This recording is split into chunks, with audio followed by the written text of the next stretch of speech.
ओम शांति।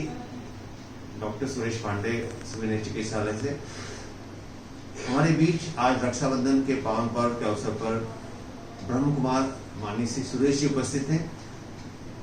इस वीडियो परिचर्चा के दौरान वे एक विशेष संदेश देंगे, किस प्रकार से ये वर्तमान परिवर्तन का समय चल रहा है और किस प्रकार की समय और कर्मों का क्या नियम है, इसके बारे में प्रकाश डालेंगे। आदरणीय श्री ब्रह्म कुमार जी सुरेश साहब।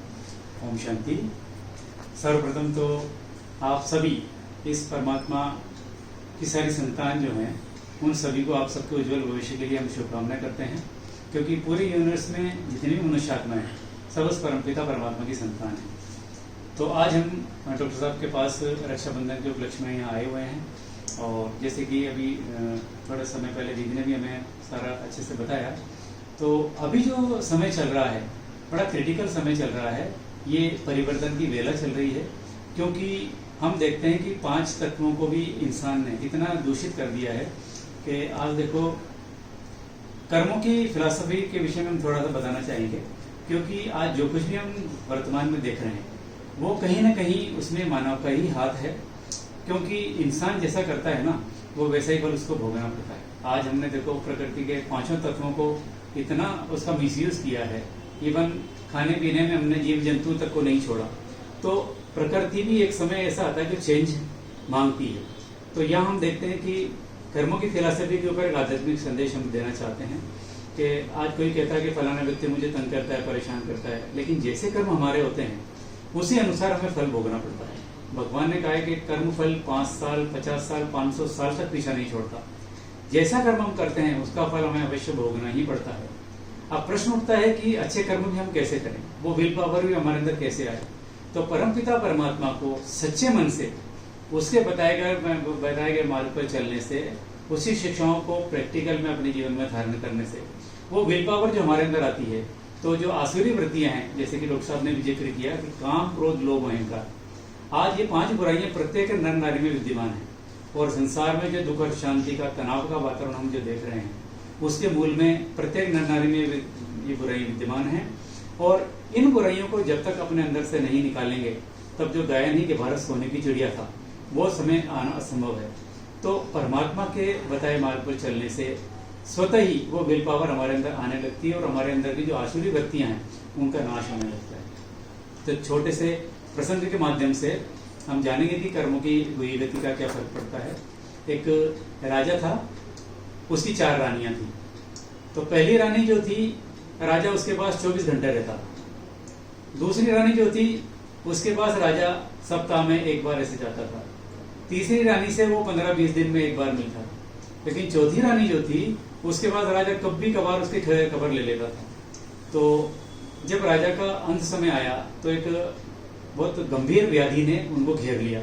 राजवेद ने बहुत उपचार कराया लेकिन वो स्वस्थ नहीं हुए। तो राजवेद ने उनसे कहा कि राजन, आपके पास थोड़ा सा ही समय है, आप इस दुनिया से जाने वाले हैं। तो राजा ने कहा मैं जा रहा हूं। तो वो अपनी पहली रानी के पास गया कि रानी ऐसे ऐसे मेरे को बीमारी है और मैं कुछ समय का ही मेहमान हूँ, तो आप मेरे साथ चलना चाहेंगी।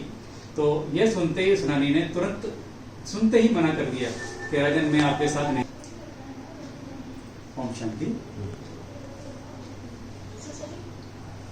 कर्मों की फिलॉसफी को समझने के लिए एक कहानी के माध्यम से हम जानेंगे कि वास्तव में कर्म फल का कितना प्रभाव हमारे जीवन पर पड़ता है। एक राजा था, उस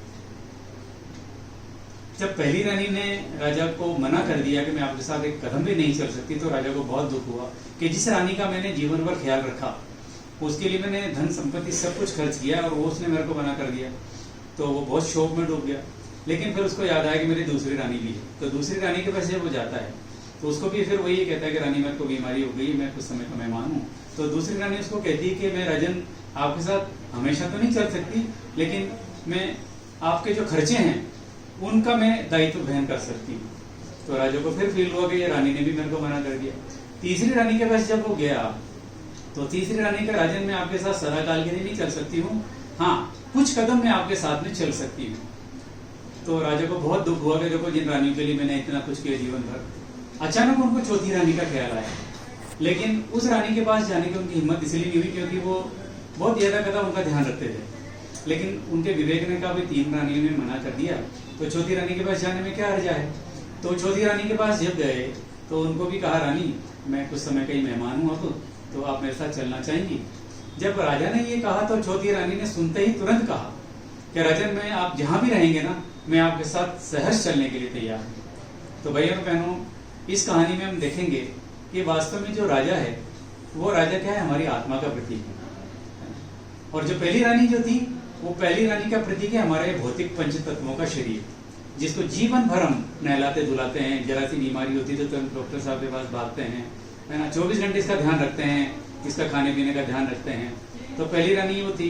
तो जैसे ही व्यक्ति शरीर छोड़ता है तो जिस भी हालत में वो आत्मा ने शरीर छोड़ा, वो शरीर वहीं की वहीं पड़ा रहता है, चाहे वो घर हो या दफ्तर हो या कोई सड़क हो। दूसरी रानी का जो प्रतीक है वो है हमारी जो भौतिक धन संपत्ति, जिसके लिए जीवन भर व्यक्ति बुरे कर्म करता रहता है। हमें पता है हमें 4 रोटी ही खानी है, लेकिन फिर भी व्यक्ति हम देखते हैं रिश्वत लेता है, बुरे कर्म करता है, एक दूसरे को धोखा देता रहता है। लेकिन वो दूसरी रानी का प्रतीक क्या है कि जो हमारी भौतिक धन संपत्ति है, जो कि यहीं रह जाएगी, लॉकर की चाबियां सब यहीं रह जाएगी। और तीसरी रानी जो है, तीसरी रानी का प्रतीक है हमारे इस भौतिक शरीर के मित्र संबंधी। आज मित्र संबंधी जो है वो भी हमारा कहां तक साथ देंगे, जब व्यक्ति शरीर छोड़ता है तो केवल शमशान तक हमारा साथ देते हैं, वहां की यात्रा फिर हमें अकेले ही करनी होती है। और भाइयों बहनों, इस कहानी में जो सबसे इंपॉर्टेंट चीज है चौथी रानी, वो चौथी रानी है, वो प्रतीक है हमारे किए गए कर्मों का। जैसे कर्म हम अपने जीवन काल में करते हैं, अच्छे या बुरे, वो कर्म ही हमारे साथ में जाते हैं और उन्हीं के फलस्वरूप हमें हमारा अगला जन्म मिलता है। आज हम देखते हैं कि कई व्यक्ति जब जन्म लेते हैं, 2 बच्चों को जन्म होता है, एक ने टाटा बिरला जैसे धनाटे घराने में जन्म लिया और एक ने गरीब की झोपड़ी में जन्म लिया। अब वो न्यू बॉर्न बेबी, उनका इसमें क्या कसूर। लेकिन कहीं न कहीं निश्चित रूप से माना जाएगा कि पूर्व जन्मों के जो हमारे कर्म हैं, आज हम देखते हैं कि व्यक्ति जन्मांत अंधे पैदा होते हैं, जन्म से लूले लंगड़े पैदा होते हैं, तो ये अकारण नहीं है। हमारे जीवन में पास्ट में जो कुछ भी हमने अच्छे या बुरे कर्म किए हैं, अगर अच्छे कर्म करते हैं तो हमें अच्छा जन्म मिलता है। अभी वर्तमान समय इस कलयुग की अंधेरी तामसिक समय में देखते हैं कि कई लोगों के पास तो धनाटे हैं, उनके पास तो यही सब कुछ है, मोटर गाड़ियां हैं, महल हैं, तो उनके लिए तो यही स्वर्ग है। दूसरी तरफ हम ये देखते हैं कि आज 2 जून के लिए रोटी के लिए भी इंसान को कितनी मशक्कत करनी पड़ती है। तो आज ये कोई कहता है कि भाई मेरे को कोई फलाना व्यक्ति, मेरी सास मेरे को दूध दे रही है, मेरा कोई मित्र परेशान कर रहा है, मेरी पत्नी परेशान कर रही है, ये हम वास्तव में क्या अपने आप को धोखा देते हैं। हमारे साथ प्रतिपल जो कुछ भी घटित होता है उसके लिए केवल और केवल हम स्वयं उसके उत्तरदायी हैं। इसीलिए अब वो जो संगम की वर्तमान बेला चल रही है, कलयुग के अंत की बेला चल रही है, क्योंकि कहा जाता है बहनों और भाइयों, अति के बाद अंत जरूर होता है। तो जो गायन है भारत सोने की चिड़िया थी, वो स्वर्णिम समय हम आपको खुशखबरी देना चाहते हैं। वो स्वर्णिम समय बहुत जल्दी अब आने वाला है और उसके लिए परम पिता परमात्मा शिव अभी ज्ञान योग के माध्यम से, जो जैसे हमने बताया कि जो काम क्रोध लोभ अहंकार जो 5 बुराइयां हैं, वास्तव में कोई मनुष्य का दुश्मन नहीं है, हम सब परमात्मा के संतान आपस में भाई भाई हैं। लेकिन ये बुराइयां हम 5 विकार जो नर नारी के अंदर विद्यमान हैं, इन बुराइयों को परमात्मा के द्वारा दिए गए ज्ञान योग की शक्ति से वो विल पावर हमारे अंदर आती है और हम क्षण क्षण इन बुराइयों को अपने अंदर से निकालने में सफल होते हैं। और निश्चित रूप से वो स्वर्णिम समय अब आने वाला है। हम आप सभी का आह्वान करते हैं भाई बहनों का कि आप भी इस पुनीत कार्य में जुड़ करके परमपिता परमात्मा जो नई सृष्टि के निर्माण के लिए आए हुए हैं, उनके इस पुनीत कार्य में हम भागीदार बने, मददगार बने। आप सबका उज्जवल भविष्य हो, आपका भविष्य सुंदर हो, इन्हीं शुभकामना के साथ अपने शब्दों को विराम देते हैं। ओम शांति। बहुत अच्छी बात कही आदरणीय ब्रह्म कुमार श्री सुरेश जी ने। कर्मों का जो फल के बारे में बताया आपने, तो बिल्कुल सही, एक सटीक बात है कि कर्मों के फल से न बचोगे, चलना बहुत संभाल के, अभी समय है, अभी बदल लो, तेवर अपनी चाल के। क्योंकि कर्मों का फल जो होता है वो सही कहा आपने बिल्कुल कि जन जन्मांतर तक अपना पीछा नहीं छोड़ता है। और शायद जो कोरोना वैश्विक महामारी जो एक सामूहिक रूप से पूरे विश्व भर को प्रभाव दिखा रही है, वो भी एक कहीं न कहीं इसमें भी कर्मों का फल ही छुपा हुआ है कि हमने प्रकृति के साथ छेड़छाड़ की, प्रकृति को गुस्सा दिलाया, तो शायद वही कहीं न कहीं कर्मों का फल एक सामूहिक रूप से उसका प्रभाव दिखा रहा है। और मैं धन्यवाद देना चाहूँगा आदरणीय श्री सुरेश जी को कि उन्होंने अपनी साथ गर्भित बात के माध्यम से यह महत्वपूर्ण संदेश दिया। थैंक यू, नमस्कार।